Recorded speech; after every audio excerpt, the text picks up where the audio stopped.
हमने 4 स्थितियों का अध्ययन कर लिया था। 5वीं स्थिति है कि यदि वस्तु को अवतल दर्पण के फोकस पर रख दिया जाए, वस्तु को अवतल दर्पण के फोकस पर रख दिया जाए, यानी वस्तु दर्पण के फोकस पर स्थित हो, फोकस पर स्थित हो, तब क्या होगा। तो आइए रे डायग्राम बनाते हैं। ये रे डायग्राम है, ये अवतल दर्पण है। अवतल दर्पण का मान लीजिए यह फोकस है और वस्तु को फोकस पर ही रखे हुए हैं। ये वस्तु है जिसको हमने इसके फोकस पर रख दिया है। फिर वही कंडीशन हम क्या करेंगे, रे डायग्राम बनाएंगे। रे डायग्राम कैसा होगा, तो सबसे पहले एक किरण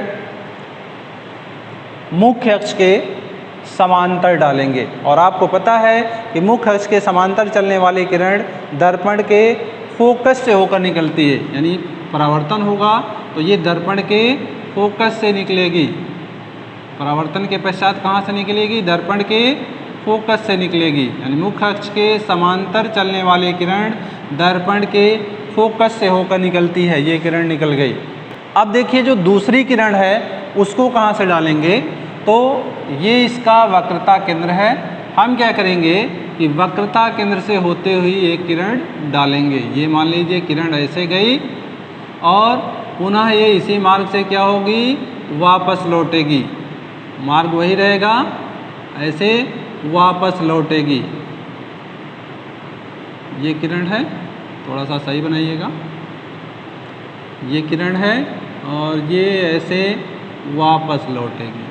ये आपका फोकस से जा रही है और ये किरण जो वक्रता केंद्र से गुजर रही थी, ये पुनः इसी मार्ग से क्या होगी, वापस लौट आएगी, ऐसे वापस हो जाएगी। अब देखिए यहाँ पे अगर देखा जाए तो ये किरणें आपस में समांतर हैं। अगर समांतर हैं तो यानी ये किरणें कहीं भी मिलेंगी नहीं।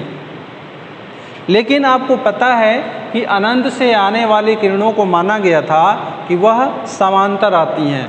तो यहाँ ये माना जा सकता है कि ये जो किरणें समांतर हैं यह अनंत पर जाकर कहीं मिलेंगी। ध्यान दीजिए, ये समांतर हो गई तो इसका हम मीनिंग निकाल रहे हैं कि ठीक है ये समांतर हो गई तो ये अनंत पर जाकर कहीं मिलेंगी। तो ये कहीं अनंत पर जाकर मिलेंगी, यानी इसका जो प्रतिबिंब होगा, इस वस्तु का जो प्रतिबिंब होगा वो कहीं अनंत पर और बहुत बड़ा बनेगा।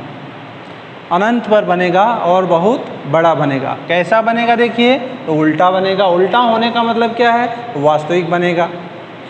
तो यदि वस्तु जो है AB है जिससे फोकस पर रखा गया है, तो इसका प्रतिबिंब कहाँ बन जाएगा, अनंत पर बनेगा, A डैश B डैश। इसको एकदम ध्यान से देखिए क्योंकि इसमें आपको कन्फ्यूजन हो जाता है कि अगर हम फोकस पे रखें तो ये किरण तो आप डाल देते हैं, दूसरी वाली किरण भूल जाती है कि दूसरी वाली किरण अब कैसे डाला जाए। तो दूसरी वाली किरण को डालने के लिए हमने क्या किया कि वक्रता केंद्र से ले गए। देखिए वक्रता केंद्र से ऐसे मान लीजिए जा रही है तो यह पुनः वक्रता केंद्र से ऐसे वापस हो जाएगी। क्योंकि दोनों किरणें समांतर हैं अतः यह कहाँ मिलेंगी, अनंत पर मिलेंगी। वस्तु का प्रतिबिंब कहाँ बनेगा, अनंत पर बनेगा। तो वस्तु का प्रतिबिंब इस स्थिति में क्या होगा, वस्तु का प्रतिबिंब कहाँ बनेगा, प्रतिबिंब अनंत पर बनेगा। कैसा बनेगा, वस्तु से बहुत बड़ा उल्टा एवं वास्तविक बनेगा। तो ये 5वीं स्थिति थी।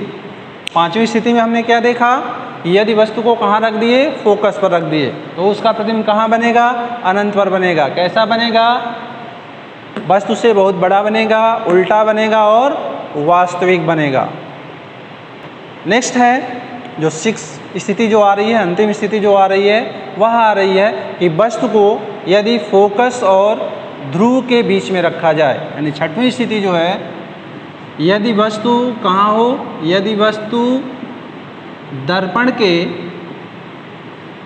के फोकस और ध्रुव के बीच में कहीं स्थित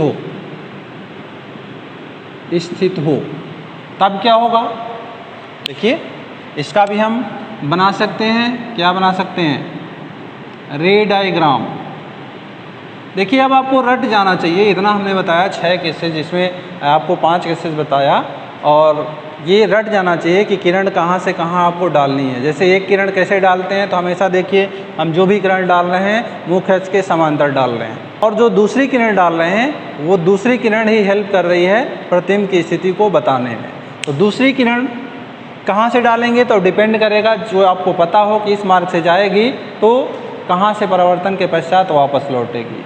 तो मान लीजिए ये इसका ध्रुव है, ये इसका फोकस है, ये इसका वक्रता केंद्र है, और हम जो वस्तु को रख रहे हैं यह वस्तु कहाँ पर है? ध्रुव और फोकस के बीच में कहीं स्थित है, ध्रुव और फोकस के बीच में।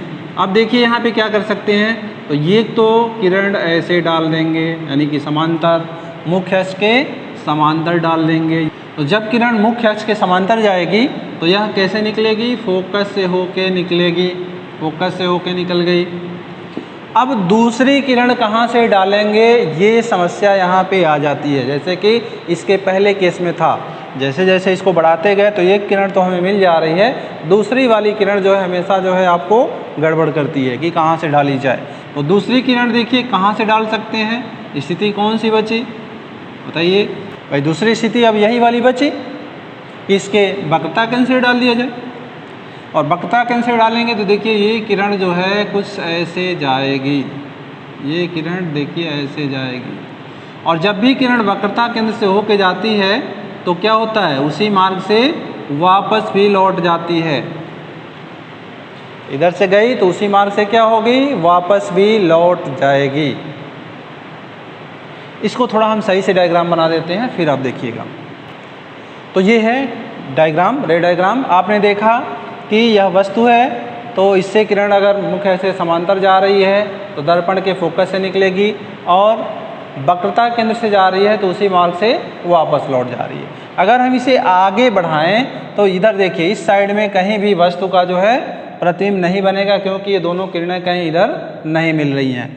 लेकिन इसे हम पीछे बढ़ाएं, यानी दर्पण के अगर पीछे बढ़ाएं, ऐसे देखिए दर्पण के पीछे हम बढ़ा रहे हैं, दर्पण की अगर पीछे बढ़ाएं ऐसे देखिए, तो ये लग रहा है कि कहीं इस बिंदु पर मिल रही है, लग रहा है, वास्तव में मिल के थोड़े आ रही है। भाई दर्पण के पीछे का कोई मतलब नहीं है, लेकिन लग रहा है कि इस बिंदु से ये आ रही हैं, यानी यहाँ पर मिल रही हैं। तो जहाँ पर वे मिल रही हैं वहाँ से क्या होगा? वस्तु का प्रतिबिंब बनेगा, यानी वस्तु का प्रतिबिंब कहीं ऐसे बन जाएगा। ये वस्तु ए भी था, यहाँ प्रतिबिंब क्या हो गया? ए डैश बी डैश बन गया। यानी इस स्थिति में वस्तु का जो प्रतिबिंब बन रहा है वो दर्पण के पीछे बन रहा है, सीधा बन रहा है, वस्तु से बड़ा बन रहा है। और चूंकि सीधा बन रहा है तो सीधा बनने का मतलब क्या है कि यह प्रतिबिंब आभासी होगा।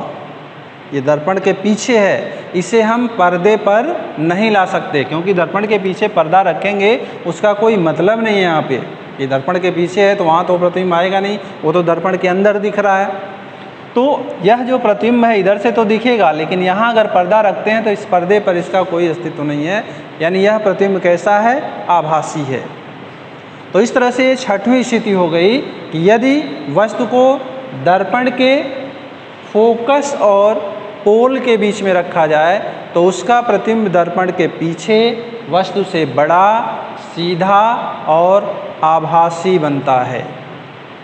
तो ये याद रखिएगा, बहुत ही इम्पॉर्टेंट है ये, ये और इसके पहले वाला जो यानी 5th और 6th हमने बताया, तो इसको एकदम याद रखिएगा, ये सब परीक्षा में आते हैं। और आपको अगर देखिए रे डायग्राम अगर आपको आ रहा है तो आप सब कर ले जाएंगे, इसमें कहीं भी प्रॉब्लम नहीं आएगी। अगर आपको कोई प्रॉब्लम आ रहा है तो आप कमेंट करिए, जहाँ भी कोई दिक्कत है उसको हम हर संभव प्रयास करेंगे कि वह रिजॉल्व हो जाए। तो आज के लिए बस ये 2 स्थितियाँ थी, उनको आपने समझा।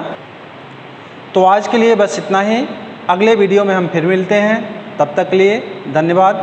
अगर आपको ये वीडियो अच्छा लगा तो इसे लाइक करिए, अपने फ्रेंड्स को शेयर करिए, चैनल को सब्सक्राइब करिए और कमेंट अवश्य करिए ताकि हम इसे और सुधार सकें। इस वीडियो में कहीं भी कोई दिक्कत आ रही है तो आप कमेंट ज़रूर करिए। धन्यवाद।